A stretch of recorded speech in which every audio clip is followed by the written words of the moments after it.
Il y a pas de différence notoire là, au niveau de ce qui se passe dans le secteur de la santé versus ce qui peut se passer, par exemple, dans des entreprises comme Hydro-Québec, Bombardier. À la base, ce qu'on informatise, ce sont des processus. Dans le secteur de la santé, on a des processus administratifs comme on a dans n'importe quelle entreprise, mais on a des processus cliniques qui peut-être c'est ça la spécificité. Mais autrement, on applique les mêmes méthodologies. On développe des plans directeurs de ressources informationnelles au même titre qu'on en développe dans d'autres types d'industries. En fait, les technologies de l'information, c'est la même chose. C'est juste qu'on va les appliquer à d'autres types de processus, tout simplement. I was able to see a lot of parallels with the different methodologies that I'd seen in my courses. A lot of the same steps were the same, going from the initiation right through to the actual launch, the versioning, the development. To see that the Canadian Forces and the Department of Defense are using the same sorts of tools and technologies and approaches as what's used in private industry, it drove home the pertinence of the 2 years of work that I put in the program. Au 21e siècle, les entreprises sont condamnées à innover. Plusieurs formes d'innovation sont possibles, mais assurément, dans le domaine de la gestion, c'est à la fois possible et nécessaire. Les innovations en gestion, c'est de trouver les meilleures manières de faire les choses. Et comment on fait ça aujourd'hui? En utilisant mieux l'information et donc en utilisant mieux les technologies de l'information.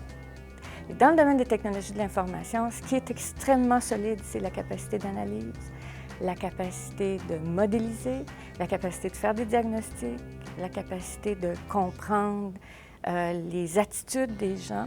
Et toutes ces capacités-là, c'est le cœur de ce que nous, on enseigne à nos étudiants. Bien, je pense qu'HEC se distingue des autres facultés au niveau des technologies de l'information dans la perspective où on a une approche très gestion. Donc, on est très centré sur la business. Essentiellement, ce qu'on fait, c'est qu'en gestion, on utilise les technologies de l'information comme levier pour atteindre des objectifs d'affaires. Et essentiellement, nos programmes, les gens qu'on forme ici à HEC Montréal, ce sont des futurs analystes d'affaires, des gens qui sont spécialisés dans la réingénierie, dans l'utilisation des technologies de l'information pour transformer les organisations et atteindre, donc, accroître leur performance. This is not a degree in information technology. It's really a degree in managing the information asset in an organization. Just like a degree in finance is managing the financial assets, and a degree in HR is managing the human assets, the human resources. A degree in IT is a degree in information asset management. La technologie, c'est un outil, mais l'emphase n'est pas mise sur l'outil lui-même, mais plutôt la contribution que l'outil peut apporter. Mais ce n'est pas une connaissance technique qui va primer, c'est vraiment une connaissance plutôt de comment gérer l'organisation de ces gens-là, comment permettre que les gens puissent partager leurs connaissances, leurs idées, leurs informations. Alors, c'est essentiellement une connaissance reliée à la gestion de ces technologies-là, qui est une connaissance purement technique qui va être importante. And at the same time, there's an infrastructure that permits you to apply or to actually practice that liaison between the business side and the technical side. J'aimerais utiliser une analogie là, pour bien faire comprendre la philosophie de l'enseignement des technologies de l'information à HEC. Si on formait des chirurgiens, bien, on aurait des tables d'opération et nos étudiants auraient des expériences pratiques de chirurgie. On fait la même chose en technologie de l'information. Essentiellement, on a une infrastructure technologique qui permet à nos étudiants de mettre en pratique les concepts qu'on voit en classe et de pouvoir avoir une expérience avec la technologie avant de graduer.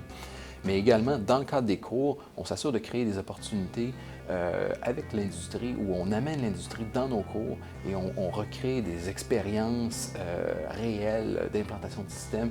Et à ce moment-là, les étudiants peuvent vraiment mettre en pratique là, les concepts vus en classe. Ce sont les gens qu'on forme à HEC Montréal.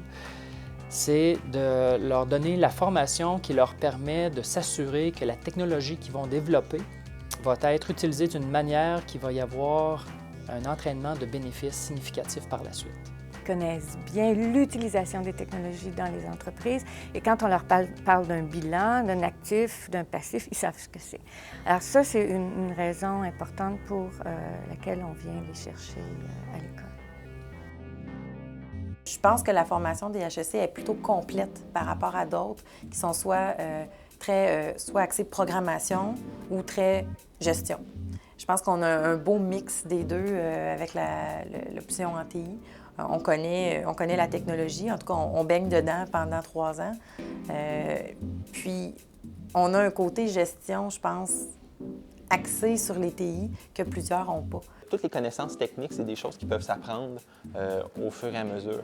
Par contre, les connaissances vraiment au niveau fonctionnement de l'entreprise, c'est des choses qui sont plus difficiles à apprendre, de voir toutes les implications que ça peut avoir dans une organisation. Donc, justement, avec le bac en administration, option TI des HEC, bien, c'est un des aspects qui est très intéressant. Ça nous permet de couvrir l'ensemble de l'organisation. Puis quand ça vient temps justement d'interagir avec ces gens-là, on a une meilleure idée de ce qu'ils font, de la façon dont ils vont fonctionner.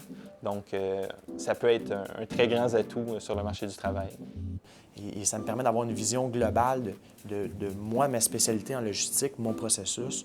C'est quoi les impacts sur les autres départements? Et je suis capable de parler ce langage-là.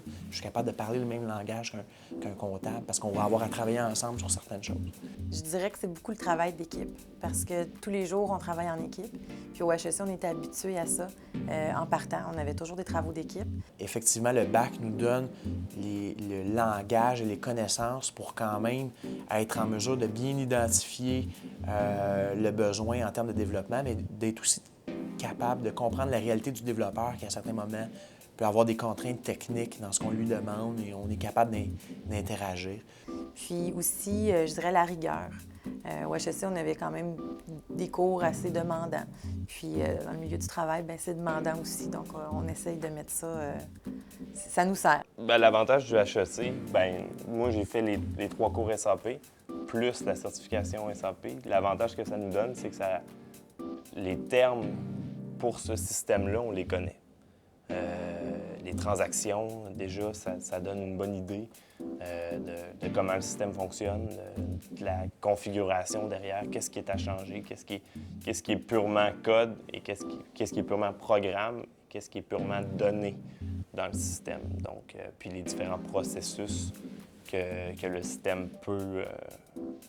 permet de configurer puis de faire dans le système pour une entreprise. L'avantage du HEC, c'est que justement, on part pas de zéro lorsqu'on sort. La HEC, je dirais, a un avantage énorme là-dessus en TI parce qu'on a la chance de jouer dans les systèmes.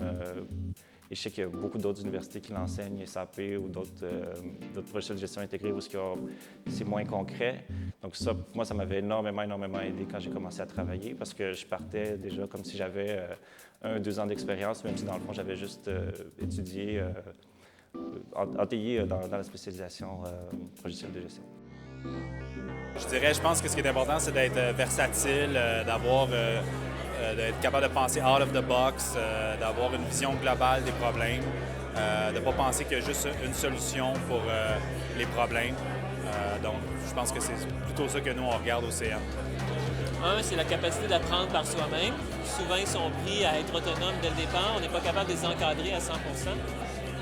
Technologiquement, ça n'a pas tout à fait de l'importance. La méthodologie, par contre, de recherche d'informations, réingénierie des processus d'affaires, être capable de faire de la modélisation, ça, c'est très important. Aller enquêter les clients.